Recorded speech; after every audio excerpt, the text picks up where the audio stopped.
За энэ 43 дугаар бодлого. Сэн толгой явуулсан. Энэ substring divisibility.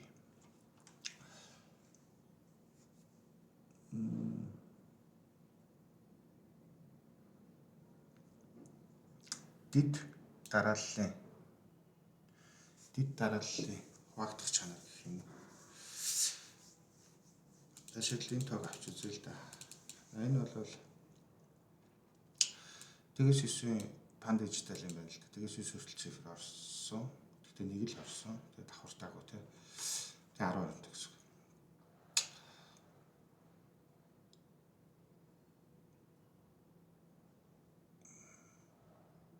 Тэгээд энэ пан дижитал тэгээс 9 пан дижиталлаас гадна дахиад нэг шинэ чанартай гэнэ.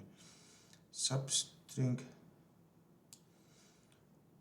дид дарааллын хуваагдах чанартай гэнэ. Тэр нь юу вэ гэхээр тэмдэгтүүдийг D1, D2 гэх мэтчлэн D10 гэж тэмдэглэвэл тэгээд D1, D2 гэх юм бол D2, D3, D4 гэдэг дид дараалал нь одоо энэ 4, T6 тий. Хоёрт хуваагдана. За дараагийн T6 3 гэх тий.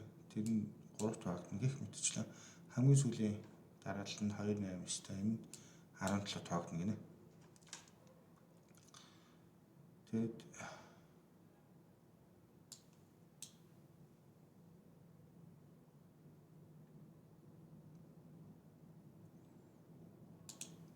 яг ийм хуваагдах чанарыг агуулсан тэгээс 9-ийн пан дижитал тоонуудын нийлбэг болно гэж байгаа юм. Тэгээс find sum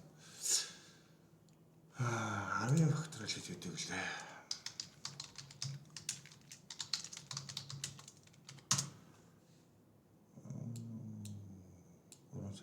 Гайгүй шүү дээ. Тэгээ өмнө 42, 41 авцаа. Саяхан бодлогон дээр юу утсан шүү дээ.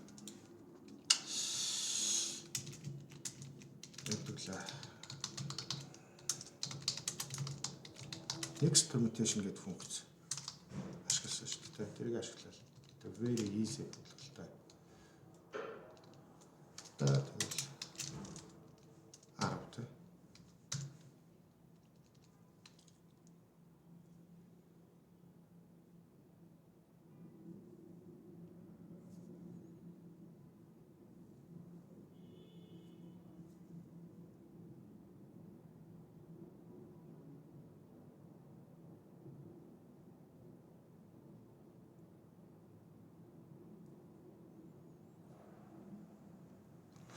За тэгээ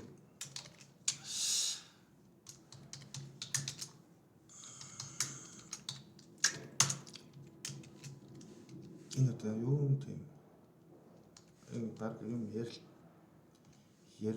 ярмгүй бодлого байх юм. Яг нэг анхаарах зүйл байгаа. Тэг 1 2 3 4 5 6 7 8 9 буюу энэ тэгэр ихсэн чинь пандаж тав болж чадахгүй л дээ. 9 оронтой тавлчихна. Тэгэхээр нэгээр эхлэх ёстой. 1 тэг 2 3 4 5 6 7 8 9. Энэ сэлгэмлээс эхлээл тэгэл үүнээс хойш сэлгэмлүүдийг л бодчихно гэсэн үг л дээ. Яг урталт нь тэг гэж болохгүй. Тэгээд нэг төлөвлөж. За тэгэхээр одоо саяны планик хийн гэсэн үг шүү дээ. Нэг нь тэг нь нэг болоод агийн нэг нь тэг болно гэсэн. За энэс эхлээл дүү. За энэ шалгачихна. Next permutation. За.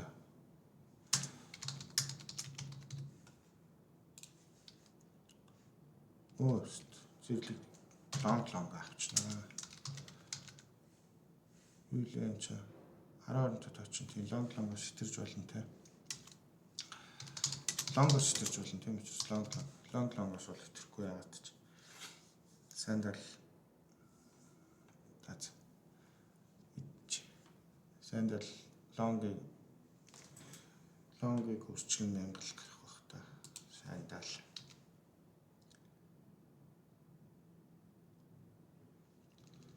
Тэгэл энэ штэ. Биччихвэл яа дээ. Энд бас нэг шин чанар байгаа ш. Тэр D1, D2, D3 гэдэг цоо нэгт хуваагдана гэдэг шин чанар байгаа болов. Зарайчихгүй бах тэ. За D2-ыг үржтгэн 100 тэ. Нэмэх нь D3-ыг үржтгэн 10. Нэмэх нь D4. За нэг тоог авч үз. Энэ нэг тооны хувьд хоёрт хуваагдаж байвал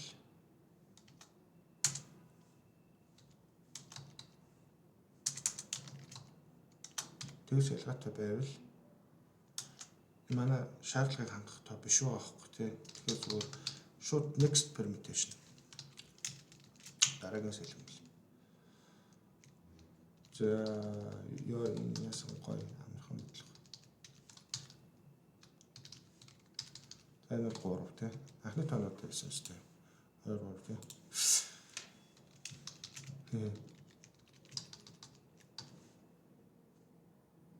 Хитэн тав болоо. 7 яа. 3 4 5 6 7.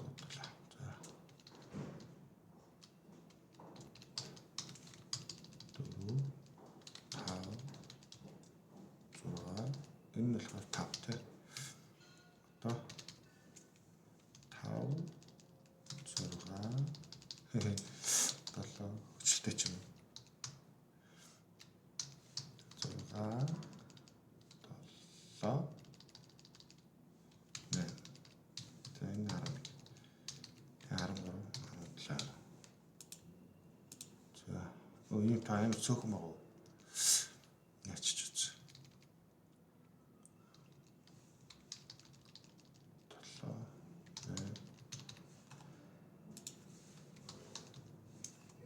Тэгээ барь өөр бодол гэж болох юм болов болох.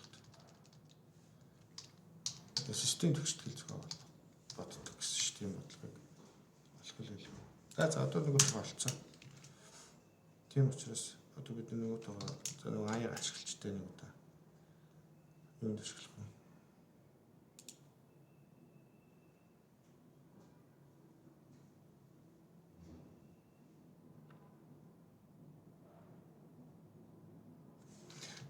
За аяг ашиглан эсийг ашиглана. Үзүүр ашиглана тий. Үзүүр ашиглахгүй. Уртлаас навал яваад ах юм шүү дээ. Надад тийм зүү 0-аас эхлээд гэт S-ийн тийг авах хэрэгтэй. Тэгээд S-ийн зүү S-ийг үүсгэх нь 10. Ингээл юм шүү дээ. Тэгээд нөгөө тоог чинь 10 ордод байгаа болчихсон. Хариун дээр хариу S-ийг нэмчин. Юу за алдаа байхгүй хаа юм шүү дээ. Заавал алдаа гардаг те. За бүр энд баахан ди тэгснэ энд бүр ёо ингэж толгой ирэх юм. Ди болгоч. Зөв. Тэсгэн байна. Тэгснэ энд гэж аахгүй те. Яагаад ингэж алдчих юм бэ?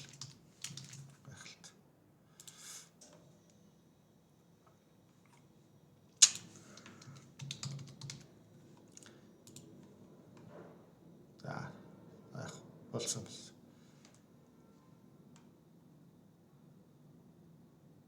Харин тэг гарцсан хамгийн балаа.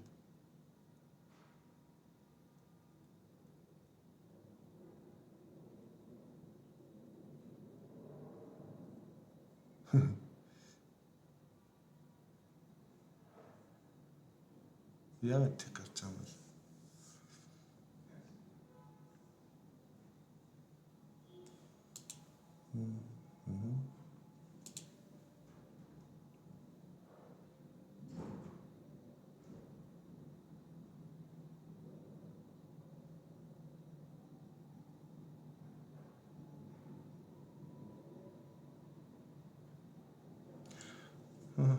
Станер.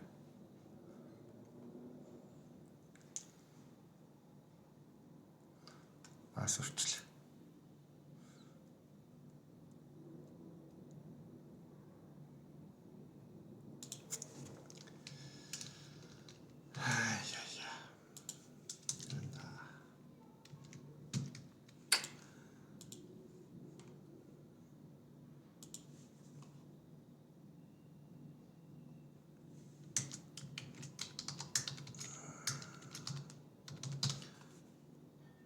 Nuclear унмаар санагдчихлаа. Энэ нь хулгайч одоо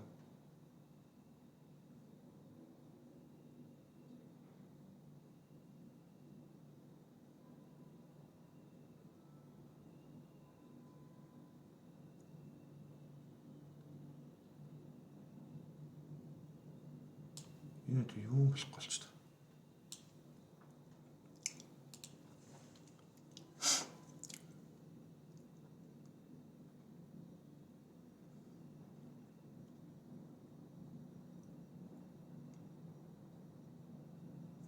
Биш. D10 гэж наач. Ихүүрээ D10 гэж байхгүй шүү дээ. Яг уу.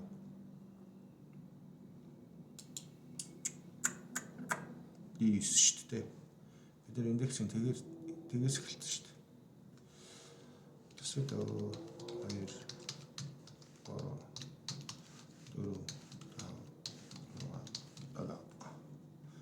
шууд алдаа зааж байгаа юм л да.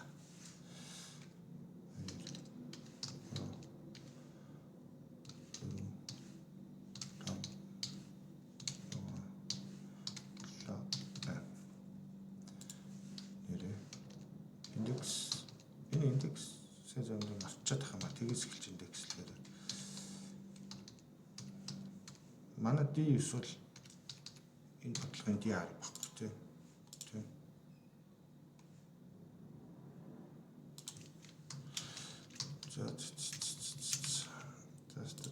Хөдөлчихгүй хүн шиг алтайгаа олсон юм да. За манай харин ингэж гарч байна.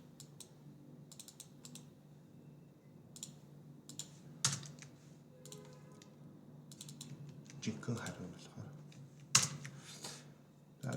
За бодчихлоо дөө. Next permutation ашиглаад гараах юм байна шүү дээ.